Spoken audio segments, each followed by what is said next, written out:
June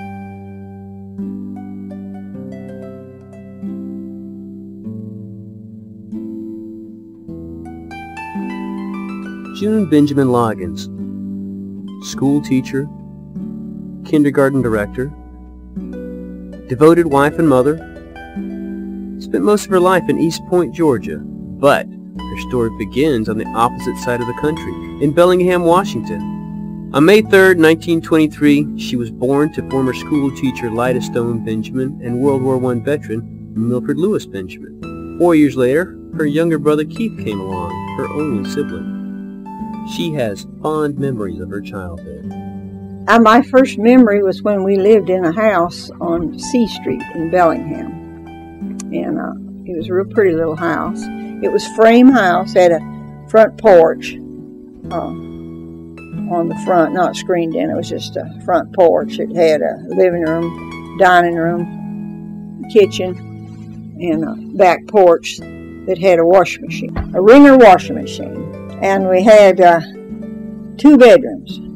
My folks' bedroom, and my brother, when he was little, slept in the baby bed in their room. And I slept in the back bedroom in my room. One time I went out and decided I would run away. And I was going to run to Mount Baker and build me a playhouse up on Mount Baker. The street that went out from where we lived, it looked like you could just walk down it and walk right up to Mount Baker. That's the way it looked. And that was the time that my mother, after she found out what I had done, she tied me. She had this rope, and she tied to the clothesline. And I was tied up to the clothesline. Not tied tight, in other words, because I told her, be sure to make the rope long. My mother always thought that was funny. I said, be sure to make the rope long so I'll have plenty of room to play. It slid along the clothesline, see. I remember one time there was people lived next door, had 3 boys, and there was my brother and myself, and we decided we were going to have a wedding, and we had some old curtains we fixed up for the wedding outfit, and the refreshments. I always thought this was hilarious. The refreshments was paste, flour, and water mixed together with raisins. We had the curtains and of course I got to be the bride because I was the only girl in the neighborhood, and all the rest of were boys. And then the experience with smoking. That was the only time I ever tried to smoke. We went out and got maple leaves in the fall and crunched them up and rolled them up in newspapers. Of course, it tasted just horrible. And now that wasn't, the people next door had these 2 big maple trees in their front yard. And then I jumped off the garage, got an umbrella and got up on the garage and had a parachute, see, and I jumped off the garage with my parachute. Of course, I didn't break anything, luckily. But I was really into airplanes when I was little. And of course, my dad was real fascinated with airplanes. Her father's interest in airplanes began during World War I when he was a mechanic with the Naval Air Corps, a forerunner to today's modern Air Force. As a civilian, he first drove a car for the county government, but during June's childhood, he was mainly employed as a mechanic for the many trucks of the Darigold Milk Processing and Delivery Company. And he worked there for a long time because even when I was going to high school, the high school that I went to was built right in front of the dairy. And so a lot of times if I stayed at school for something, sports or something, I would go over there and ride home with him from there. So he worked there and he was working there when I went to college, too. So he worked there for a long time, but he worked there and then they went on strike. That was when during the Depression, when they first had strikes. Yeah, it was right after we moved into this house, which was a real nice house. Oh, we had a big garden. We had fruit trees and raspberries and strawberries, and had a Jersey cow and chickens and all that kind of stuff. And so we never suffered for lack of food. In the 2nd grade, June was diagnosed as having St. Vitus dance, a nervous condition associated with rheumatic fever, which affected her health on into her adolescence. But always a studious child, June kept up with her grades, even when she had to stay home from school for long periods of time. She graduated from high school in 1941 and went on to study education in college. But I always wanted to be a teacher from the time I was a little girl. And I went to the same, it's interesting, I always thought that I went to the same college that my mother went to. I was real proud, and I didn't want to ask for anything. And when I went to college, Daddy gave me some money when I started, you know.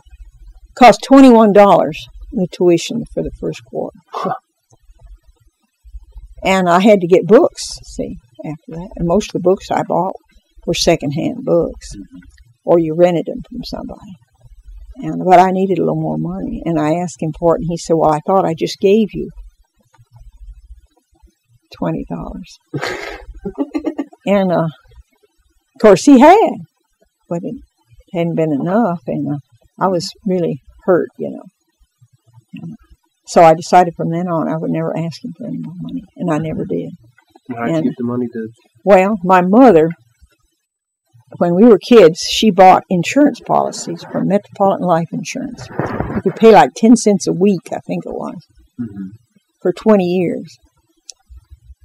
And at the end of the time, I forget how much money you would have accumulated. If you died, of course, you'd get more than if you didn't. But what Mother did was, she said, well, we'll just go get that Metropolitan. She'd paid for the Metropolitan insurance when we were growing up. It was out of her pocket money.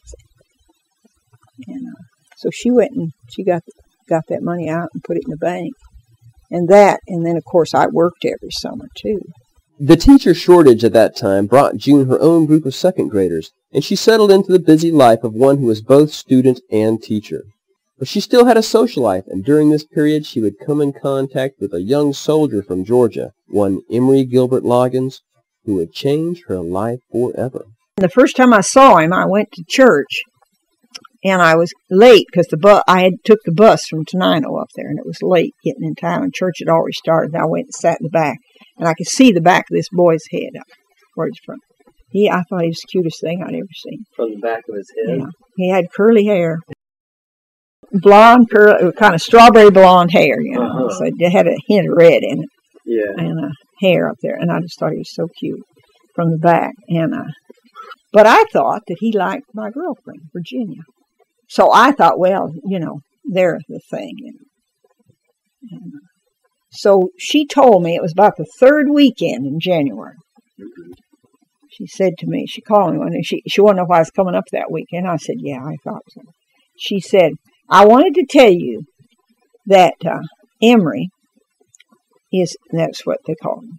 Emory is interested in you, not me. Because every time we'd go to the movies, I'd always stand back, see, and let them go in together. Because I thought they were a pair. And so that was it from then on. Then by the end of January, in February, George Washington's birthday was a holiday. And he came up to, we were already real interested in each other then. That was only 4 weeks later, really. Because he went out, that's where my folks met him. The first time they ever saw him was when he went home. And the only time they ever saw him until we decided to get married. See, he shipped overseas the 21st of March. Tuesday the 21st of March. He was gone. And we had already made up our minds, you know, we wanted to get married even before that.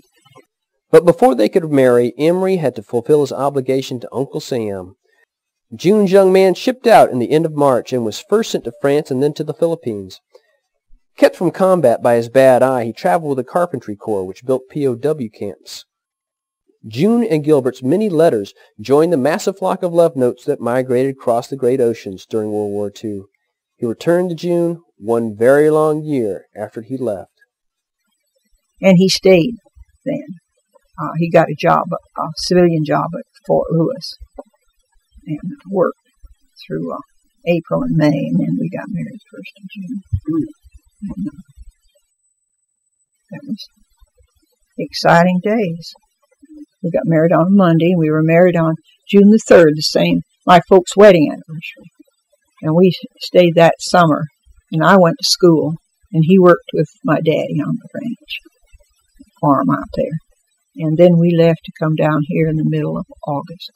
And then, as I say, it worked out well that way because my folks, see, they really didn't know him. Yeah. Because, Daddy'd only seen him that George Washington Day there that one time. And then the next time they saw him was the weekend we got married. And my dad said when we left, he said, if you ever have any trouble and you have to come home, he said, you can come home, but I'm not giving you money to go back with. And he said, and besides that, I'll know whose fault it is. If you had any troubles, it was going to be my fault. Because they didn't think Gilbert, they liked him, and you know how Daddy was. She left her childhood home to join her new husband in a new life in the strange and exotic Southland and become part of a new family. The whole family was so different than what I was used to. There were so many of them, and I just wasn't used to that. It's such a big family, really. But I did like it. I liked the big family. At first they lived with Gilbert's brother and sister-in-law, Willie Say and Elizabeth. Handyman Gilbert built a small room for the two of them on the back of the apartment. And that was where the two became three. He was real good. I nursed him, and when we got home, my only problem was I wanted to be sure to do everything just proper. So I felt like he ought to eat every 4 hours. Thing was, then too, for a while there, I even woke him up at night to feed him. I wanted to be sure he got fed. His name was Emory Gilbert Loggins III, but they called him Butch, an affectionate nickname that Gilbert had had for June up until then. Needless to say, the tiny room became even tinier. Well, the bed fit in one end. Okay. There was just about this much left at the bed, besides the bed. And then there was the coffee table, and we put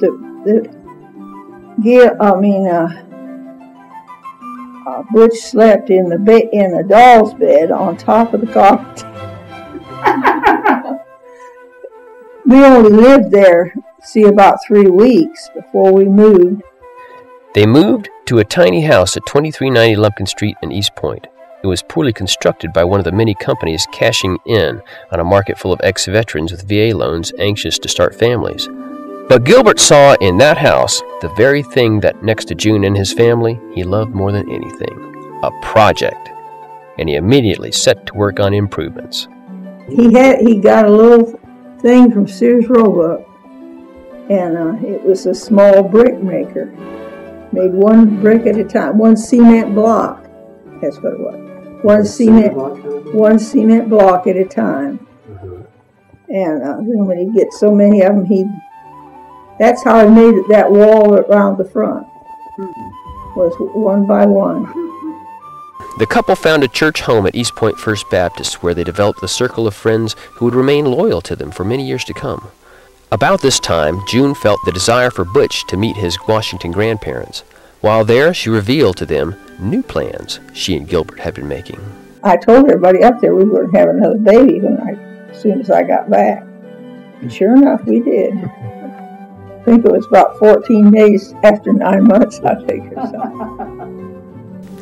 Benny the Charmer came along, a strong contrast to the sensitive Butch. But nonetheless, the two grew very close. A few years later, when the family returned to June's home the next time, the two seemed to create a single impression, both for good and bad. Two cute little kids that just everybody thought was so cute and thought they talked so, loved the way they talked. And of course, they did a few little things while they were there. They would got in Daddy's egg house and broke all his eggs.